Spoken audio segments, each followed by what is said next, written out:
Hello friends, कैसे हैं आप लोग। आशा करते हैं आप लोग अच्छे होंगे। आज हम लोग चैप्टर 11 की बात करेंगे। इसके पहले मैंने चैप्टर 10 कंप्लीट कर दिया था। एक एक लेक्चर में एक एक चैप्टर में कंप्लीट कर दे रहा हूँ, जो आपके एग्ज़ाम पॉइंट ऑफ व्यू से बहुत इंपॉर्टेंट है।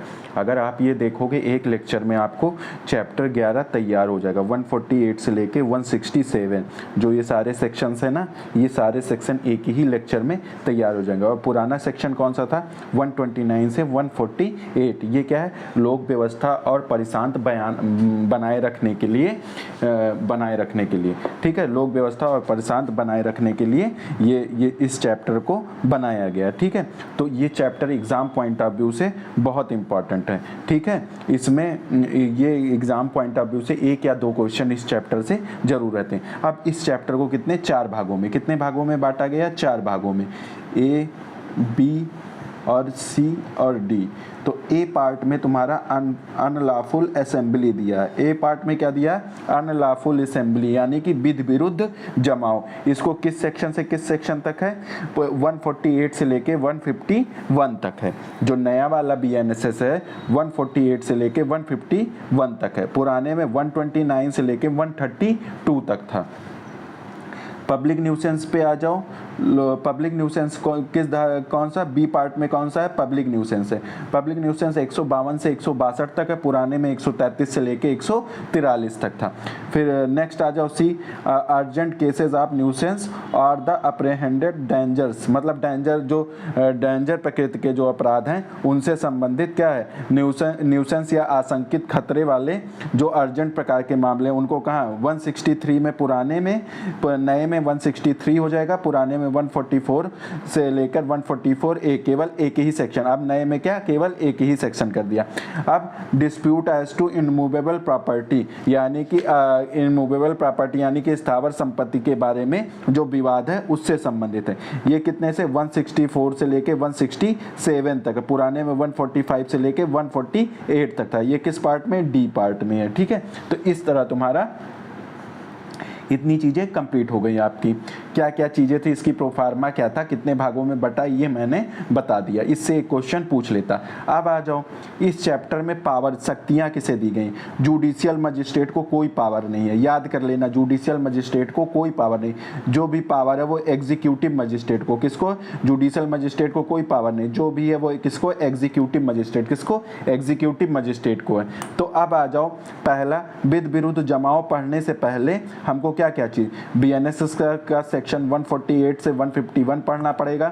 उसके साथ पुराना वाला CRPC 129 से 132 तक पढ़ना पड़ेगा।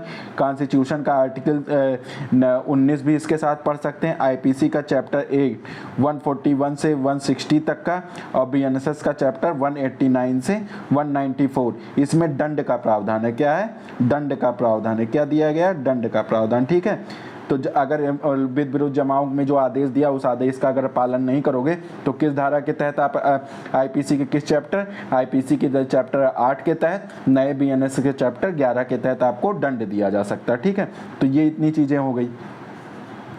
अब आप आ जाओ आर्टिकल 19, बिना हथियार के सभा करने का। ये आपका क्या? फंडामेंटल राइट है।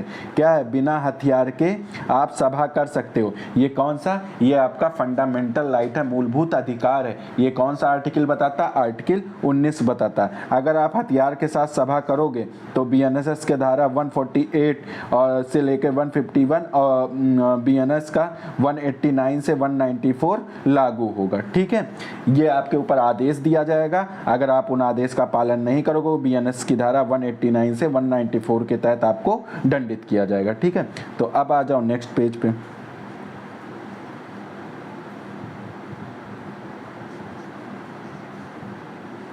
अब 148, इसको थोड़ा बड़ा कर लो तो सही से दिखे।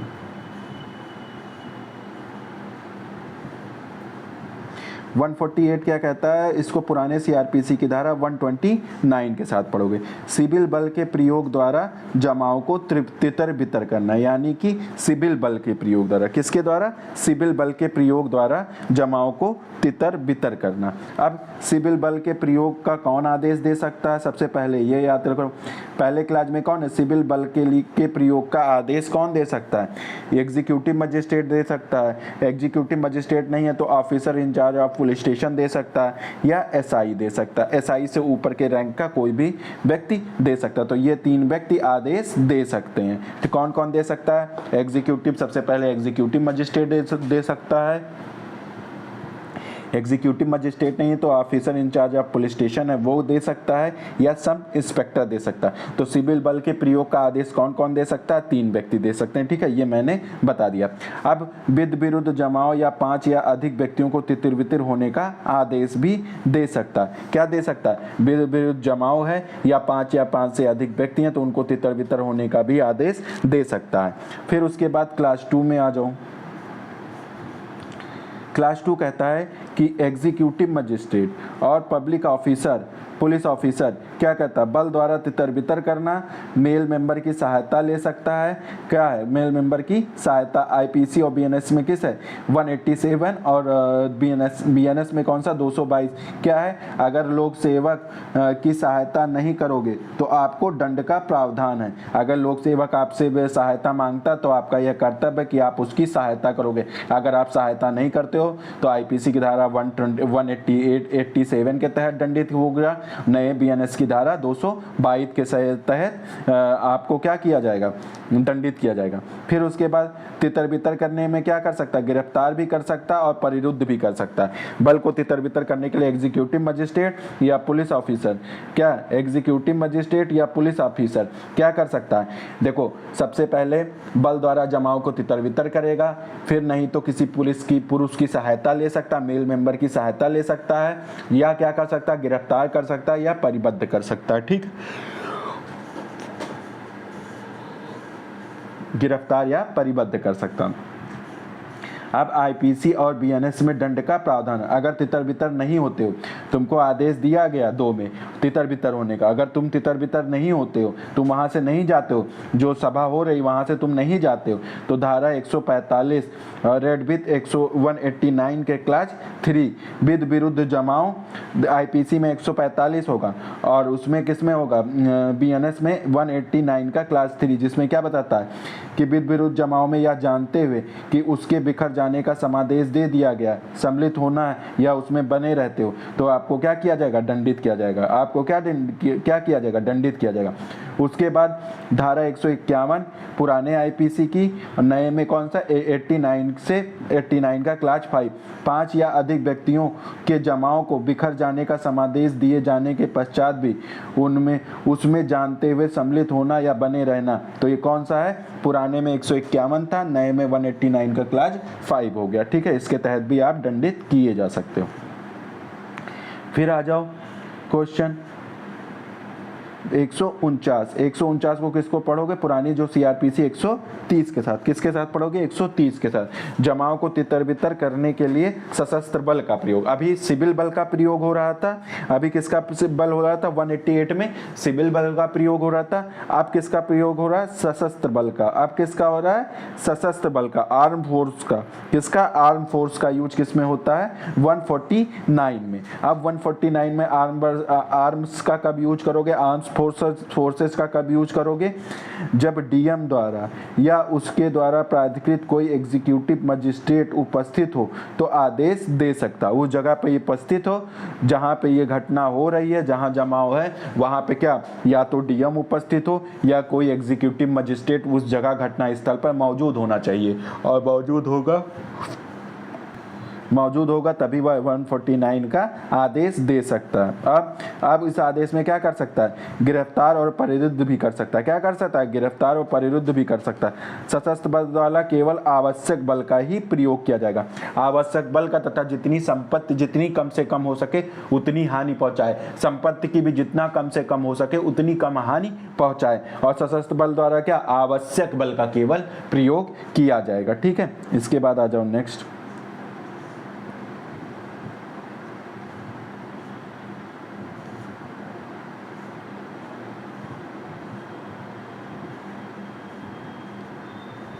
नेक्स्ट कहता है कि सेक्शन 150 में इसको पुराने सीआरपीसी 131 के साथ, किसके साथ, 131 के साथ, जमाओं को तितर बितर करने की सशस्त्र बल के कुछ अधिकारियों की शक्तियां, किसका, जमाओं को तितर बितर करने के लिए सशस्त्र बल के।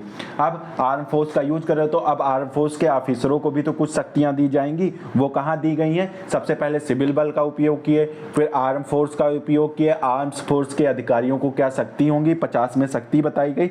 अगर कार्यपालक मजिस्ट्रेट नहीं है तो सशस्त्र बल का अधिकारी कार्यपालक मजिस्ट्रेट की शक्ति का उपयोग कर सकता है। ये कहाँ बताया गया? 150 में बताया गया। अब नेक्स्ट आ जाओ। नेक्स्ट क्या किया है? 151 पुराना 132 धारा 148, 149, 150 के अधीन जो अधिकारी काम कर रहे हैं उनको अभियोजन से संरक्षण दिया गया। यानी कि जो 148 में जो अधिकारी काम कर रहे हैं सिविल बल के प्रयोग करने के लिए जो आदेश दे रहा है, या 200 या 149 में जो क्या बोलते हैं कोई सशस्त्र बल का उपयोग करने जो सशस्त्र बल का उपयोग करने के लिए आदेश दे रहा है, या कोई सशस्त्र बल का अधिकारी 150 में काम कर रहा है, तो इन सबको क्या, इन सब के ऊपर मुकदमा नहीं लाया जाएगा। इससे इनको प्रोटेक्शन दिया गया। किस धारा के तहत? वो 151 के तहत। किसके तहत? 151 के तहत। नेक्स्ट आ जाओ। अब आ जाओ सेकंड क्लास। सेकंड क्लास तुम्हारा क्या? बी, लोक न्यूसेंस। लोक न्यूसेंस को कहा 152 से 162 10 धाराएं, पुराने में 133 से 143 10 धाराएं थी, ठीक है। अब 152 को किसके साथ पढ़ोगे? 133 के साथ। किसके साथ? 133 के। न्यूसेंस हटाने के लिए सशर्त आदेश। क्या है? न्यूसेंस हटाने के लिए सशर्त आदेश। न्यूसेंस हटाने के लिए सशर्त आदेश कहाँ दिया गया है? 152 में। न्यूसेंस हटाने के लिए सशर्त आदेश कहाँ दिया गया है? 152 में। अब इसमें क्या होगा? डीएम या एसडीएम या एग्जीक्यूटिव मजिस्ट्रेट पुलिस अधिकारी की रिकॉर्ड पर या अन्य इत्तला पर तथा यदि कोई साक्ष्य हो तो उसको लेने पर क्या होगा? या तो पुलिस अधिकारी ने रिपोर्ट किया हो, या किसी अन्य व्यक्ति ने क्या इत्तला सूचना दी हो, या कोई साक्ष्य प्राप्त हुआ हो, उस साक्ष्य को लेने के बाद क्या होता है? क्या होता है? डीएम या एसडीएम या एग्जीक्यूटिव मजिस्ट्रेट जैसा ठीक समझे, क्या जैसा ठीक समझे, लोक स्थान, मार्ग, नदी या जल सारणी जनता द्वारा प्रयोग में लाया जाता है या विधि विरुद्ध बाधा या न्यूसेंस पैदा करेगा। जो क्या होता है? कोई लोक स्थान है, मार्ग है, नदी है या जल सारणी है जो जनता द्वारा उपयोग में लाया जा रहा है और उसमें क्या विधि विरुद्ध बाधा या न्यूसेंस पैदा करेगा, तो उसको हटाया जाना चाहिए। उसको हटाया जाना चाहिए। ये कहाँ बताया गया है? क्लास ए में। क्लास बी में क्या बताया गया है कि अगर हानिकारक कोई वस्तु बेचता है तो उस पर क्या प्रतिबंध लगा सकता है। हानिकारक वस्तु बेचता है तो उस पर प्रतिबंध लगाया जा सकता है। खतरनाक पदार्थों का उपयोग भवन निर्माण में न लाया जाना, ठीक है। क्या कोई भवन निर्माण हो रहा है तो वहाँ एक्सप्लोजिव ला रहा है, कोई अग्नि ला रहा है, कुछ ला रहा है जिससे अगल बगल को नुकसान हो रहा है, तो भवन निर्माण में भी खतरनाक पदार्थों का यूज नहीं होगा। जर्जर मकान का मरम्मत करना या उसको हटा देना, जर्जर मकान का मरम्मत करना या उसको वहां से हटा देना।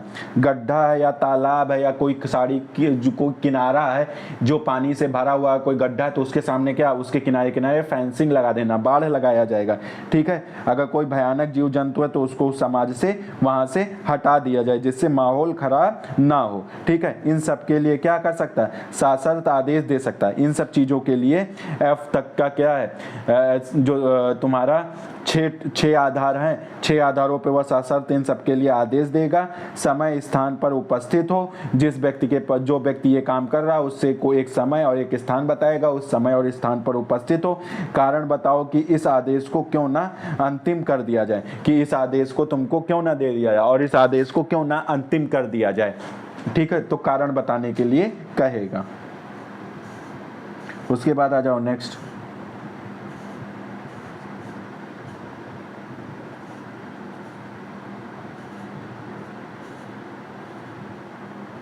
क्लास 2 में इस धारा के अधीन इस धारा के आदेश के विरुद्ध सिविल न्यायालय नहीं जाएंगे। उपचार क्या है? रिवीजन है। क्रिमिनल कोर्ट में, या तो हाई कोर्ट में या कोर्ट ऑफ सेशन में, हाई कोर्ट में या कोर्ट ऑफ सेशन में। इस धारा अगर धारा 152 के आदेश का उल्लंघन करोगे तो आईपीसी की धारा 188, बीएनएस की धारा 223 के तहत क्या किए जाओगे? दंडित किए जाओगे, ठीक है। नेक्स्ट आ जाओ। 153 इसको किसके साथ पढ़ोगे? पुरानी सीआरपीसी की धारा 134 के साथ पढ़ोगे। इसमें क्या बताया गया? आदेश की तामील या अधिसूचना, आदेश की तामील या अधिसूचना, साशर्त आदेश की तामील सम्मन मामलों की तरह, किसके तरह? सम्मन मामलों की। साशर्त आदेश की तामील किसके तरह होगी? सम्मन मामलों की होगी। सम्मन मामलों की तामील कहाँ बताएगा? पुराने सीआरपीसी में 69 में, 61 से 69 में बताया गया। नए में 63 से लेके कहाँ तक? 63 से लेके 71 तक, 63 से लेके कहाँ तक है? 71 तक बताया गया। ठीक है, नेक्स्ट आ जाओ। फिर 154 को तुम किसके साथ पढ़ोगे? 135 सीआरपीसी 135 आदेश क्या है? जिस व्यक्ति को संबोधित है उसका पालन करेगा, अगर पालन नहीं करता तो कारण दर्शित करेगा। आदेश दिया गया, जिस व्यक्ति को संबोधित किया गया है वो उसका पालन करेगा, और या पालन नहीं करता तो कारण दर्शित करेगा। ठीक है, उसके बाद आ जाओ 155 में। 155 को पुरानी सीआरपीसी की धारा 136 के साथ पढ़ोगे। अगर धारा 157 के आदेश का उल्लंघन करता है तो बीएनएस की धारा 223 और आईपीसी की धारा 188 के तहत दंडित किया जाएगा, और आदेश क्या होगा? अंतिम कर दिया जाएगा। आदेश क्या किया जाएगा? अंतिम कर दिया जाएगा। ये कहाँ बताया गया? 155 में। अब 156 इसको किसके साथ पढ़ोगे? पुराने जो सीआरपीसी है उसको 137 के साथ पढ़ोगे। जहां लोक अधिकार के अस्तित्व से इनकार किया जाता है वहां क्या प्रक्रिया होगी? जहां क्या बताया जाता है? कोई कुआं है, कोई तालाब, कोई जल सारणी है, बताया जाता है इस पे पब्लिक का अधिकार नहीं, इस पर मेरा व्यक्तिगत अधिकार है। तो पब्लिक अधिकार से अगर अस्तित्व से इनकार किया जाता तो क्या होगा? अब धारा 152 का आदेश दिया जाता है, 152 में आदेश दिया जाता है। क्या आदेश दिया जाता है 152 में? 152 में आदेश दिया जाता है क्या? उस पर न्यूसेंस हटाने के लिए शासर्त आदेश दिया जाता है। वहाँ मजिस्ट्रेट उस व्यक्ति से अपेक्षा करेगा कि न्यायालय में हाजिर हो जिसके विरुद्ध वह आदेश दिया गया है। तो क्या हो? जिसके विरुद्ध आदेश दिया हो, क्या? न्यायालय में हाजिर हो। क्या हो? न्यायालय में हाजिर। नंबर 1 क्या? न्यायालय में हाजिर हो। फिर वह व्यक्ति लोक अधिकार के अस्तित्व से इनकार कर रहा है तो मजिस्ट्रेट 157 का आदेश देने से पहले क्या करेगा? आदेश, अगर वो लोक अधिकार से क्या कर रहा है? इनकार कर रहा है तो 157 का आदेश देने से पहले क्या करेगा? जांच कराएगा। 157 का आदेश देने से पहले क्या कराएगा? जांच कराएगा। ठीक है, नेक्स्ट आ जाओ।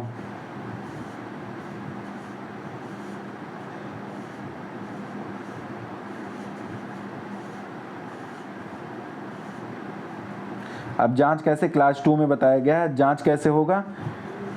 क्लास 2 में बताया गया जांच कैसे होगा? 156 में 156 में बताया जांच साक्ष्य मिला तो मजिस्ट्रेट कार्रवाई रोक देगा। किस चीज का साक्ष्य मिला और साक्ष्य नहीं मिला तो धारा 157 के तहत आदेश दे देगा। अगर लोक अधिकार का साक्ष्य मिला, लोक अधिकार का साक्ष्य में ऐसा साक्ष्य दे दिया जिससे यह साबित होता है कि लोक अधिकार नहीं है तो मजिस्ट्रेट क्या करेगा?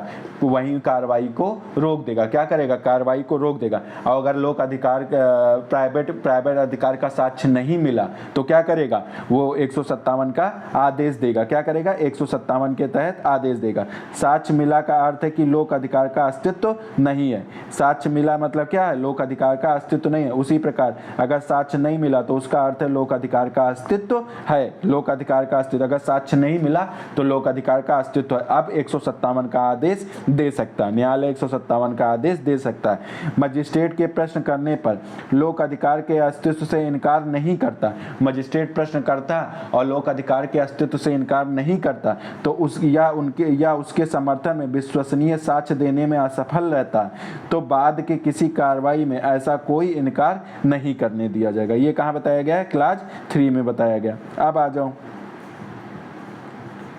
157 पुराने सीआरपीसी में कहाँ पढ़ोगे? पुराने वाले सीआरपीसी में कहाँ? 138 में। व्यक्ति के खिलाफ धारा 152 का शासर्त आदेश दिया गया है। व्यक्ति हाजिर होता है और कारण दर्शित करता है तो मजिस्ट्रेट उस मामले में साक्ष्य लेगा और साक्ष्य संबंध मामलों की तरह लेगा। ठीक है, ले लिया। उसके बाद क्या करेगा? फिर उसके बाद क्या करेगा? कि आदेश को परिवर्तन करने के साथ परिवर्तन के बिना भी अंतिम कर सकता है। अब साक्ष्य वाक्य ले लिया तो अगर उसको लगता है कि आदेश में 152 के आदेश में परिवर्तन करना तो कुछ परिवर्तन कर सकता, नहीं तो बिना परिवर्तन के ही उसको अंतिम कर देगा। तो अंतिम प्रथम आदेश कहाँ? 152 में। अंतिम आदेश कहाँ हो जाएगा? 157 में। और मजिस्ट्रेट को समाधान नहीं होता तो आगे कार्रवाई नहीं। अगर साक्ष्य लेने के बाद भी मजिस्ट्रेट संतुष्ट नहीं होता तो वो आगे कार्रवाई नहीं करेगा। प्रोविजो क्या है, प्रक्रिया 90 डेज में पूरी, ये जांच की प्रक्रिया अंतिम आदेश देने की क्या है 90 दिन में पूरी हो जाएगी, लिखित कारण के साथ 180 दिन में पूरी की जाएगी। ये इंपॉर्टेंट है, ठीक है। अब आ जाओ नेक्स्ट 158, इसको किसके साथ पढ़ोगे, पुरानी सीआरपीसी की धारा 139 के साथ। किसके साथ पढ़ोगे, 139। मजिस्ट्रेट का पावर है कि स्थानीय अन्वेषण के लिए निर्देश दे सकता है और विशेषज्ञों की परीक्षा कर सकता है। मजिस्ट्रेट को क्या है, लोकल इन्वेस्टिगेशन करने की पावर है। केवल यह धारा 156 और 157 के लिए लागू है। किसके, 156 और 157 के लिए लागू। तो अब देखो कई जगह मैं तुम्हें ये चीज, ये क्वेश्चन एक ना एक क्वेश्चन मोस्ट इंपॉर्टेंट है, इससे एक ना एक क्वेश्चन एग्जाम में आएगा, तो इसको मैं एक जगह लिख दिया हूं। लोकल इन्वेस्टिगेशन पूछेगा तो नए में 158 मार्क आना, पुराने में 139। लोकल इंक्वायरी पूछेगा तो 167 और पुराने में 148। लोकल इंस्पेक्शन पूछेगा 347, 310 में था, 310 में था। ये याद कर लेना, मोस्ट इंपॉर्टेंट है, इसको कहीं लिख के चिपका लेना, ठीक है। ये खूब एग्जाम में पूछा है। नेक्स्ट आ जाओ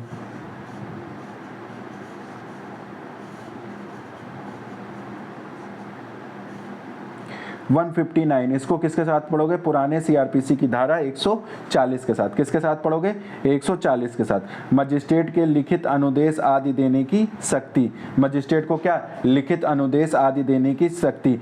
जहां मजिस्ट्रेट 158 के अधीन आदेश देता है तथा उसके साथ कुछ और डायरेक्शन देता है या क्या दे सकता है, मार्गदर्शन दे सकता है, या लोकल इन्वेस्टिगेशन और खर्चे कौन देगा इसका निर्धारण भी कर सकता है। मार्गदर्शन देगा कि तुम क्या, मार्गदर्शन क्या देगा कि तुम कैसे जांच करो, कैसे तुम जांच करो, इसका क्या कर सकता है, मार्गदर्शन दे सकता है। क्या दे सकता है, मार्गदर्शन दे सकता है कि तुम जांच कैसे करो, क्या मार्गदर्शन दे सकता है, जांच कैसे करो। और क्या कर सकता है, लोकल इन्वेस्टिगेशन में खर्चे कौन देगा, लोकल इन्वेस्टिगेशन में खर्चे कौन देगा इसका भी निर्धारण करेगा। क्या करेगा, स्थानीय अन्वेषण में, स्थानीय अन्वेषण कैसे करोगे उसमें मार्गदर्शन देगा, और स्थानीय इन्वेस्टिगेशन का खर्चा कौन देगा इसका भी क्या 159 में निर्धारण करेगा, ठीक है। फिर आ जाओ, रिपोर्ट का उपयोग साक्ष्य के रूप में पढ़ा जा सकता है। जो रिपोर्ट इन्वेस्टिगेशन की बनेगी उसका साक्ष्य के रूप में पढ़ा जा सकता है, साक्ष्य के रूप में पढ़ा जा सकता है, ठीक है, साक्ष्य के रूप में पढ़ा जा सकता है, ठीक है। विशेषज्ञों को सम्मान करेगा और खर्चा कौन देगा, अगर उस पर विशेषज्ञों की राय है तो उसको सम्मान किया जाएगा और खर्चा कौन देगा इसका भी निर्धारण किया जाएगा। अब आ जाओ नेक्स्ट है धारा 160, पुराना सीआरपीसी कौन सा है, 141। कौन सा है, 141। अंतिम आदेश कर दिए जाने पर प्रक्रिया और उसकी अवज्ञा का परिणाम। अब आदेश तुम्हारा क्या कर दिया गया, अंतिम कर दिया गया। क्या कर दिया गया, अंतिम कर दिया। कहाँ, 157 में। कहाँ कर दिया गया, 157 में, 152 में प्रारंभिक आदेश दिया गया, 152 में प्रारंभिक दिया गया, फिर 157 में अंतिम दे दिया। आप इसका उल्लंघन करते हो, आदेश अंतिम हो जाता है, ये 157 वाला आदेश दे दिया जाता है, तो उसके बाद उसकी प्रक्रिया प्रोसीजर क्या होगा, और कोई उसको अगर अवज्ञा करता है, ठीक है, अवज्ञा करता है तो क्या होगा, कोई उसका डिस्क्वालिफिकेशन, अवज्ञा करता है, क्या करता है, अवज्ञा करता है, ठीक है, डिसओबीडियंट करता है, ठीक है, क्या करता है, डिसओबीडियंट करता, अवज्ञा करता, तो क्या होगा। अब धारा 155 या 157 का आदेश अंतिम कर दिया जाए तो क्या है, 155 या 155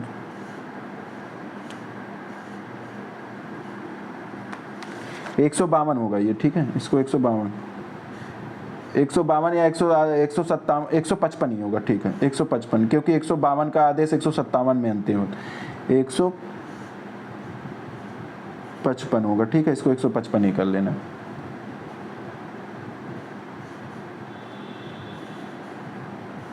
एक 155 कर ले, 155 या आदेश अंतिम कर दिया गया तो मजिस्ट्रेट उस व्यक्ति को सूचित करेगा कि निर्दिष्ट काम करे, क्या करे, उस व्यक्ति को सूचित करेगा। अगर नहीं करता है तो बीएनएस की धारा 223 और पुराने आईपीसी की धारा 188 के तहत दंडनीय होगा। अगर समय के अंदर नहीं करता तो उसके खर्चों को उसकी संपत्ति से लिया जाएगा। नेक्स्ट आ जाओ। 161 को किसके साथ पढ़ोगे?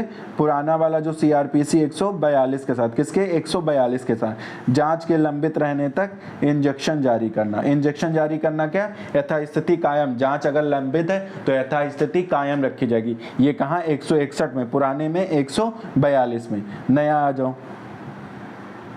नया क्या है? सेक्शन 162, पुराने CRPC की धारा 143, मजिस्ट्रेट लोक न्यूसेंस को चालू रखने का प्रतिषेध कर सकता। मजिस्ट्रेट क्या कर सकता? लोक न्यूसेंस को चालू रखने का प्रतिषेध कर सकता है और लोक न्यूसेंस की पुनरावृत्ति पर रोक लगाना। क्या कर सकता है? मजिस्ट्रेट लोक न्यूसेंस को चालू रखने पर अगर लगातार लोक न्यूसेंस है तो मजिस्ट्रेट क्या कर सकता? उस पर रोक लगा सकता है और लोक न्यूसेंस दोबारा दोहराया न जाए उस पर क्या? रोक लगा सकता है।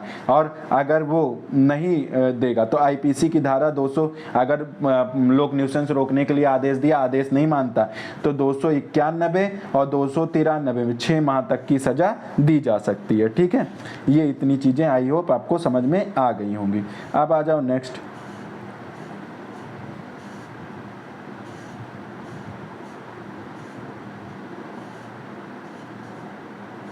नेक्स्ट क्या है? C, न्यूसेंस या आशंकित खतरों के अर्जेंट मामले। ये कहाँ था? पुराना 144 और 144A था। नए में कहाँ? BNSS में कहाँ? 163 में। कहाँ दिया गया? 163 में दिया गया। तो अब इसे ध्यान से पढ़ना। क्या कहता है? 163 धारा 144, न्यूसेंस या आशंकित खतरे के अर्जेंट मामलों में आदेश जारी करना। अब क्या है? न्यूसेंस या ऐसा अर्जेंट खतरा है जिसमें आदेश अगर पारित करना हो तो किस धारा? 144, अर्जेंट मामलों के तहत तुरंत आदेश जारी करना। तो कहाँ? 144 पुराने में, नए में 163। अब DM या SDM या executive magistrate extra ordinary power है। ये क्या है? इनकी एक्स्ट्रा ऑर्डिनरी पावर है। कैसी है? एक्स्ट्रा ऑर्डिनरी पावर है, not a routine, permanent power नहीं। ये बहुत संवेदनशील मामले में ही ये अपनी पावर का एक्स्ट्रा ऑर्डिनरी पावर है। पावर तो रहता है लेकिन हमेशा ये यूज नहीं कर सकते। ये बहुत ही हीनियस स्टेट पे जाके इस चीज का उपयोग कर सकते हैं। तो DM, SDM या एग्जीक्यूटिव मजिस्ट्रेट को जो 144 के तहत पावर दी गई है वो कैसी पावर है? एक्स्ट्रा ऑर्डिनरी पावर है। कैसी है? एक्स्ट्रा ऑर्डिनरी पावर है। ये नॉट अ रूटीन पावर, ये रेगुलर पावर नहीं है। इसका हमेशा उपयोग आप नहीं कर सकते हो। ठीक है, नेक्स्ट आ जाओ। अब इसका क्या अर्थ है? ये क्यों धारा बनाई गई? तुरंत निवारण के लिए, स्पीडी रेमेडी के लिए, तुरंत निवारण के लिए। क्या है? तुरंत निवारण। C ग्रुप 4, इमीडिएट प्रिवेंशन के लिए, C ग्रुप 4 करना आवश्यक हो तो इस धारा का उपयोग किया जाए। तुरंत निवारण C ग्रुप 4 करना हो तो इस धारा का उपयोग किया जा सकता है। आवश्यक आधार जिसके तहत धारा 144 की कार्रवाई की जा सकती है। आवश्यक आधार कौन कौन से हैं जिसके आधार पर आवश्यक कार्रवाई की जा सकती है? आवश्यक अधिकार जिसके तहत क्या किया जा सकता है? जिसके तहत क्या ये 144 की कार्रवाई की जा सकती है? क्या 144 की कार्रवाई की जा सकती है? ठीक है, 144 की कार्रवाई की जा सकती है। ठीक है, आवश्यक अधिकार जिसके तहत धारा 144 की कार्रवाई की जाएगी। अब कौन कौन सी कार्रवाई की जाएगी ये देख लिया जाए। अब क्या? विधि पूर्वक नियोजित किसी व्यक्ति को बाधा या क्षोभ या क्षतिकारी करना। विधि पूर्वक कोई नियोजित व्यक्ति है उसको कैसे कब 144 लागू करोगे? जब कोई विधि पूर्वक नियोजित व्यक्ति है, विधि द्वारा कहीं पे वो नियुक्त किया गया है, उस व्यक्ति को क्या करते हो? बाधा डालते हो, उसके कार्य में क्या करते हो? बाधा डालते हो, क्षोभ उत्पन्न करते हो या उसको क्षतिकारित करते हो। क्या करते हो? बाधा डालते हो। क्या करते हो? बाधा डालते हो, क्षोभ उत्पन्न करते हो या क्षतिकारित करते हो। किसको? विधिपूर्वक नियोजित किसी व्यक्ति को क्या करते हो? बाधा डालते हो, क्षोभ कारित करते हो या क्षत कारित करते हो। तो 144 लागू किया जा सकता है। दूसरा क्या है? दूसरा प्रकार क्या है? मानव के जीवन को खतरा उत्पन्न करते हो, स्वास्थ्य को खतरा उत्पन्न करते हो या उसके सुरक्षा को। जीवन को, मानव के जीवन को, स्वास्थ्य को और सुरक्षा को ये तीन चीज। तो पहले क्या, नियोजित व्यक्ति को क्या बाधा उत्पन्न करते हो, क्षोभ उत्पन्न करते हो या क्षत कारित करते हो। फिर मानव के जीवन को खतरा पैदा करते हो या मानव के स्वास्थ्य को खतरा पैदा करते हो या मानव की सुरक्षा को खतरा पैदा करते हो। और तीसरा क्या करते हो, लोक प्रशांति विक्षुब्ध होने का। क्या है, लोक प्रशांति विक्षुब्ध होगी, अगर आदेश नहीं दोगे तो लोक प्रशांति क्या होगी, विक्षुब्ध होगी।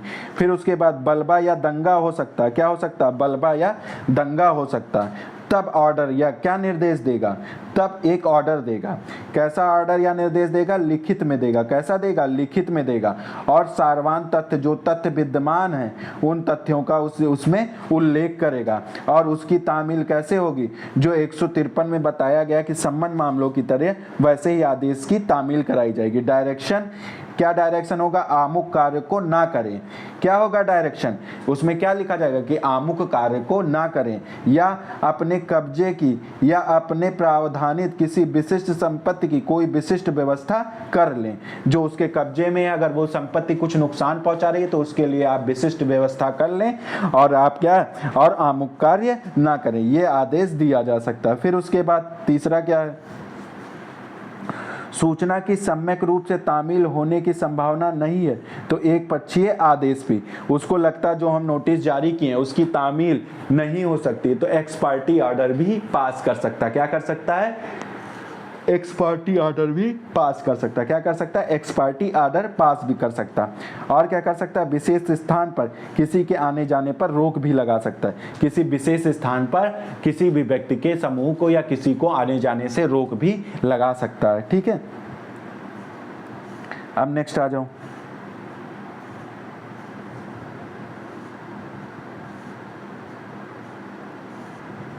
फिर आप क्या कर सकता है, आदेश 2 माह से ज़्यादा का नहीं दिया जा सकता। जो आदेश दिया जाएगा 144 का या 144 का या तुम्हारा कौन से धारा के तहत, 163 के तहत, वो 2 माह से ज़्यादा का नहीं होगा। 2 माह से ज़्यादा का नहीं होगा। 2 माह से ज़्यादा का नहीं होगा। 2 माह से ज़्यादा का नहीं होगा। परंतु राज्य सरकार चाहे तो उसे 6 माह तक बढ़ा सकती है। राज्य सरकार चाहे तो उसे कितने, 6 माह तक बढ़ा सकती है।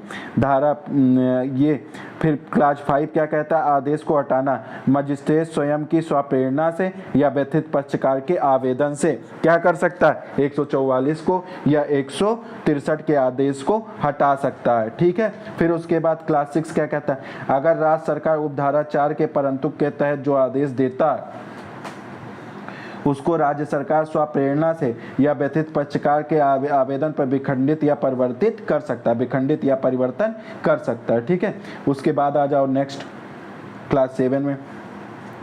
क्लास 7 उपधारा 5 और 6 के तहत आदेश देने से पहले आवेदक को क्या करेगा, सुनेगा। क्लास 5 और क्लास 6 में अगर कोई आदेश देता है तो पहले आवेदक को सुनेगा, यानी कि वो हटा रहा है 144 का या 163 के आदेश को, तो हटाने से पहले क्या, आवेदक को सुनेगा। ये तुम्हारा क्लास 7 में बताया। अब 133 और 144 में क्या अंतर है और इसके केसला हैं जो यहाँ पे मैंने छोड़ दिया था, वो मैं आपको लास्ट वाले पेज से समझा दे रहा हूँ। पहले ये देख लो, ये इंपॉर्टेंट है, ये एग्जाम पॉइंट ऑफ व्यू से बहुत इंपॉर्टेंट। ठीक है,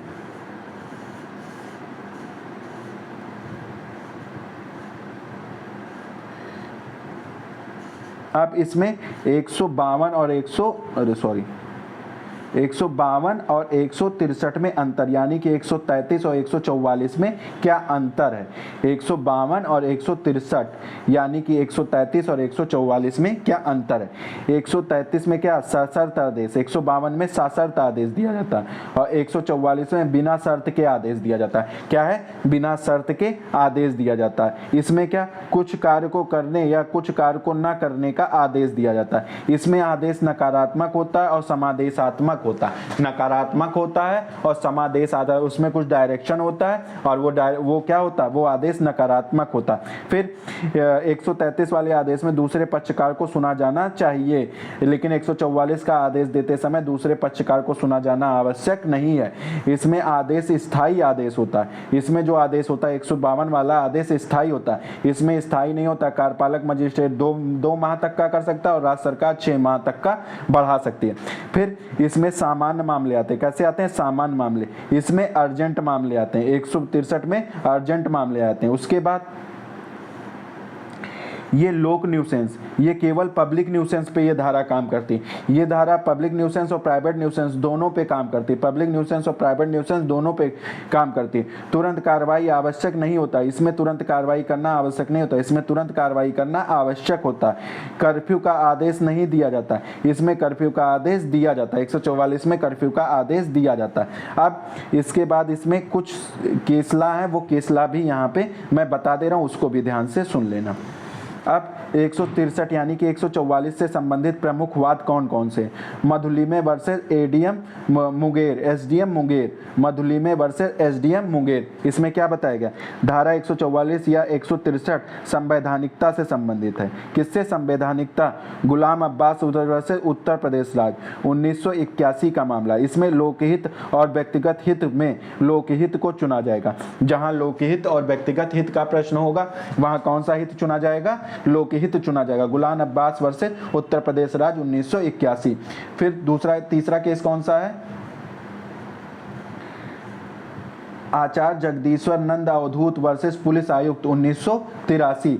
आचार्य जगदीश्वर नंद अवधूत वर्सेस पुलिस आयुक्त 1983 का केस है। इसमें क्या कहता है? धारा 144 एक अस्थायी प्रकृति की है कि धारा, यह धारा तत्काल कार्रवाई के लिए आवश्यक है। यह धारा क्या है? तत्काल कार्रवाई के लिए आवश्यक है।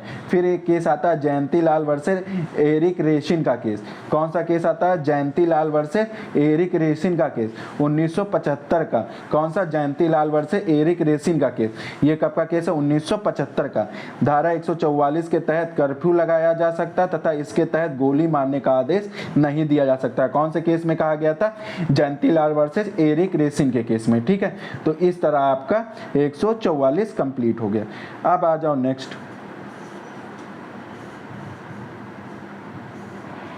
अब आ जाओ डी, लास्ट वाला ये बचा हुआ पार्ट तुम्हारा। ठीक है, डी क्या है? स्थावर संपत्ति के बारे में विवाद। क्या है? स्थावर संपत्ति के बारे में विवाद। अब स्थावर संपत्ति के बारे में विवाद कहां से कहां तक का दिया गया है? इनमूवेबल प्रॉपर्टी से संबंधित विवाद बीएनएस की धारा 144 से 167 तक दिया गया है। सीआरपीसी में 145 से 148 तक दिया गया था। ठीक है, तो अब 145 पढ़ते हैं। 145 को नए में बीएनएसएस के साथ धारा 164 के साथ पढ़ेंगे। जल या भूमि सीमा संबंधी अगर विवाद हो तो उसको 164 के तहत, और उस जल भूमि या प्रयोग से संबंधित विवाद हो तो 166 के तहत। इसको अलग से लिख लेना। जहां भूमि या जल से संबंध विवादों से संबंधित परिषद भंग होने की संभावना वहां प्रक्रिया। जल या भूमि की सीमा से संबंधित विवाद है जिससे क्या परिशांत भंग होने की संभावना हो तो कार्यपालक मजिस्ट्रेट निर्धारण करेगा। निर्धारण में क्या करेगा? कब्जे का निर्धारण करेगा, परंतु स्वामित्व का निर्धारण नहीं करेगा, क्योंकि स्वामित्व का निर्धारण कौन करता है? सिविल कोर्ट करता है। ठीक है, किसका निर्धारण करेगा? कब्जे का निर्धारण करेगा, स्वामित्व का निर्धारण नहीं करेगा। स्वामित्व का निर्धारण कौन करता है? सिविल कोर्ट करता है। ठीक है, अब धारा 164 में देखो, धारा 164 में कार्यपालक मजिस्ट्रेट वास्तविक कब्जे का निर्धारण करेगा, आणविक कब्जे का नहीं। क्या करेगा? वास्तविक कब्जे का निर्धारण करता, आणविक कब्जे का निर्धारण नहीं करता। ठीक है, अब आ जाओ नेक्स्ट।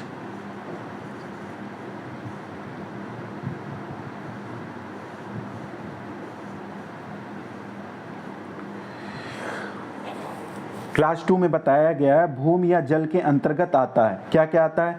BMFRPC, BMFRPC।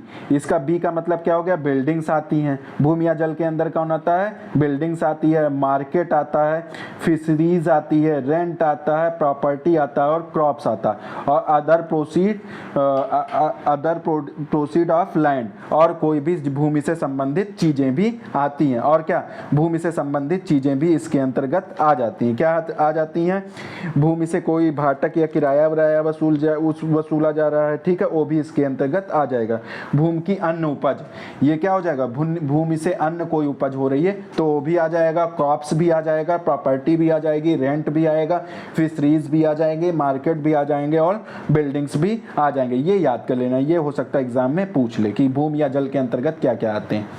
ठीक है, फिर उसके बाद आ जाओ तीसरा।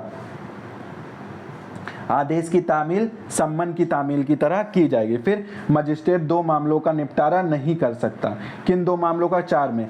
मेरिट ऑफ द केस, कि केस का गुण और उसका गुण क्या है, मतलब किसकी वास्तविक संपत्ति, मतलब एक संपत्ति है उसका स्वामी कौन, ये तो केवल कब्जे का निर्धारण करता, वास्तविक स्वामी का निर्धारण नहीं करता। इसका निर्धारण कौन करेगा? सिविल कोर्ट करेगा। इसका निर्धारण कौन करेगा? सिविल कोर्ट करेगा। कौन करेगा? सिविल कोर्ट करेगा। तो अतः इस पे मेरिट पर केस डिसाइड नहीं करेगा, मेरिट पे केस नहीं डिसाइड करेगा, केवल उस संपत्ति पर जिसका कब्जा है उसको दिलाएगा, यानी कि मेरिट पर केस डिसाइड नहीं करेगा। Which party has right to possess, मतलब किस पार्टी का उस पर पोजीशन है, किस व्यक्ति का एक्चुअल में पोजीशन है, उसका भी निर्धारण नहीं करेगा। उसका भी निर्धारण कौन करेगा? उसका भी निर्धारण सिविल कोर्ट करेगा। केवल जो वर्तमान समय में जिसका कब्जा है, 2 माह के अंदर जो काबिज था उस भूमि पर, उसी को उसका क्या कब्जेदार मान लेगा। लेकिन वास्तविक कब्जेदार या वास्तविक स्वामी कौन है, इसका निर्धारण कौन करेगा? सिविल कोर्ट करेगा। ठीक है। अब आ जाओ मजिस्ट्रेट क्या करेगा। अब मजिस्ट्रेट क्या करेगा, क्या नहीं करेगा वो तो मैंने बता दिया। अब मजिस्ट्रेट क्या करेगा? प्रारंभिक आदेश की तारीख पर कौन कब्जा था, काबिज था, क्या कर सकता है? जब वो आदेश दे रहा है तो वह या देखेगा कि उस समय उस संपत्ति पर कौन काबिज है, कौन काबिज है, तथा और कब्जा या तो किस पक्षकार का है, और कब्जा था तो किस पक्षकार का था, कब्जा था तो किस पक्षकार का था, कौन काबिज है, और अगर काबिज था तो किस पक्षकार का था, किस पक्षकार का कब्जा था, ये देखा जाएगा। ठीक है। फिर उसके बाद आ जाओ प्रोविजो लगा, परंतु आदेश की तारीख से 2 मास पूर्व अगर बलात् और सदोष रूप से बेकब्जा किया गया तो जिस व्यक्ति को बेकब्जा किया गया उसी का कब्जा माना जाएगा। जब आदेश दिया जा रहा उसके 2 माह से पूर्व अगर उस व्यक्ति को उस संपत्ति से बलपूर्वक या सदोष रूप से उस संपत्ति से हटाया गया तो जिस व्यक्ति को उस संपत्ति से हटाया गया उसको ही उसका वास्तविक कब्जा, उस व्यक्ति का ही उस संपत्ति पर वास्तविक कब्जा माना जाएगा। ये कहाँ है? प्रोविजो में जोड़ा गया। ठीक है। अब आ जाओ 5वां, आदेश को रद्द करना या सब कार्रवाइयों को रोक देना। आदेश को रद्द करना या सब कार्रवाइयों को रोक देना, क्लास 5 में बताया गया। नेक्स्ट आ जाओ, क्या कहता है? 6 मजिस्ट्रेट को सूचना मिलने की तारीख से 2 महीने पहले तक काबिज था परंतु उसको फोर्सफुली हटा दिया गया तो मजिस्ट्रेट क्या करेगा? कब्जा दिलाएगा।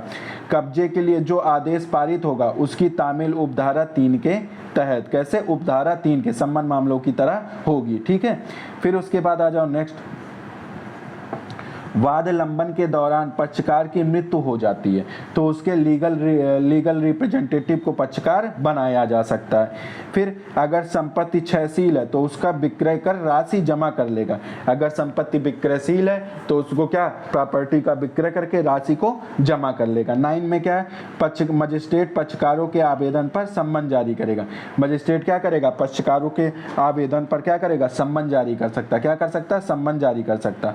और फिर क्या कर सकता है? फिर उसके बाद 164 और धारा 127 की प्रोसीडिंग साथ साथ चल सकती है। 164 और 127 की प्रोसीडिंग क्या साथ साथ चल सकती है। ठीक है। तो इस तरह हो गया आपका ए भी। अब आ जाओ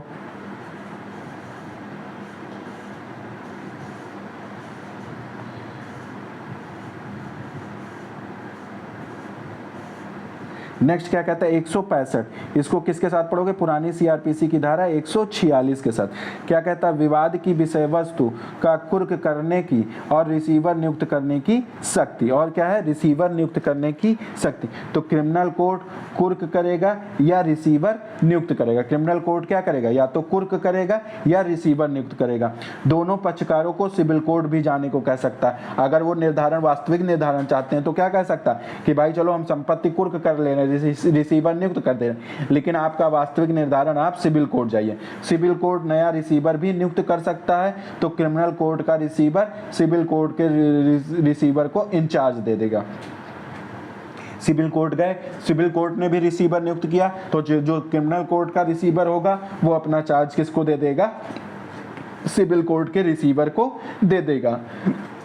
ये कहाँ बताया गया? 165 में बताया। कहाँ? 165 में बताया गया। फिर आ जाओ 166, किस में आ जाओ? 166 में आ जाओ। 166 क्या कहता है? तुमको पुराना जो सीआरपीसी 147 के साथ पढ़ोगे, किसका? पुराना जो सीआरपीसी 147 के पढ़ोगे। भूमि या जल के उपयोग के अधिकार से संबंधित विवाद, भूमि या जल के उपयोग के अधिकार से संबंधित विवाद। अब इसमें एग्जीक्यूटिव मजिस्ट्रेट को, कार्यपालक मजिस्ट्रेट को क्या समाधान हो जाता है, क्या नॉलेज हो जाता है कि परिशांत होना संभव है, उसको यह ज्ञान हो जाता है कि परिशांत हो जाएगी, परिशांत भंग हो जाएगी, तो पक्षकारों को क्या करेगा? सम्मन जारी करेगा। भूमि और जल का उपयोग से संबंधित अधिकार है, तो अब उपयोग में है कि कौन इसका यूज करेगा, इस जल का या इस भूमि का, उससे न्यायालय को क्या लगता है? न्यायालय को यह समाधान हो जाता है कि इसके उपयोग के कारण, भूमि और जल के उपयोग के कारण समाज में परिशांत भंग हो सकती है, तो जिन पक्षकारों के द्वारा समाज में परिशांत भंग होगी उनको सम्मन करेगा। फिर अगर ऐसा अधिकार एग्जिस्ट कर रहा है, ठीक है, तो धारा 164 में प्रावधानित प्रक्रिया लागू करेगी। अगर ऐसा अधिकार एग्जिस्ट कर रहा है, क्या भूमि या जल के उपयोग का अधिकार एग्जिस्ट कर रहा है, तो 164 के से प्रावधानित प्रक्रिया लागू होगी। उसके बाद अब मजिस्ट्रेट को प्रतीत हुआ कि वर्तमान में राइट एग्जिस्ट कर रहा है, तो वह ऐसे अधिकार के प्रयोग में किसी भी हस्तक्षेप का प्रतिषेध कर सकता है। अगर वर्तमान में राइट एग्जिस्ट कर रहा है तो उसमें कोई इंटरफेरेंस ना किया जाए, उस पर मजिस्ट्रेट रोक लगा सकता है इंटरफेरेंस पर। और ऐसे किसी अधिकार के प्रयोग में किसी बाधा को हटाने का, अगर कोई अधिकार उपयोग कर रहा है, भूमि से या जल से संबंधित अधिकार का कोई उपयोग कर रहा है, उस उपयोग में कोई बाधा डाल रहा है, तो उस बाधा को भी हटाने का आदेश दे सकता है। क्या कर सकता है? आदेश दे सकता। अब 164 में जो प्रक्रिया है वो क्या हो जाएगी? 166 की प्रक्रिया 164 में स्विच ओवर हो जाएगी। क्वासी जुडिशियल प्रोसीडिंग 164 वाली क्या क्या 166 की प्रक्रिया किसमें? 164 की प्रक्रिया में कन्वर्ट हो जाएगी। क्या हो जाएगी? 164 की प्रक्रिया में कन्वर्ट हो जाएगी। ठीक है, बस ये इतनी चीजें ही पढ़ना था। अब आ जाओ नेक्स्ट, सॉरी नेक्स्ट क्या है? 167 लास्ट सेक्शन है। इसको किसके साथ पढ़ोगे? 148 के साथ। किसके साथ? 148 के साथ पढ़ोगे। तो यहाँ फिर मैं वो चीज़ दोहरा दे रहा हूँ जो एग्जाम पॉइंट ऑफ व्यू से इंपॉर्टेंट है। इसमें क्या पढ़ोगे? स्थानीय जांच। तो पहले लोकल इन्वेस्टिगेशन 139 में, 158 में क्या है? सॉरी,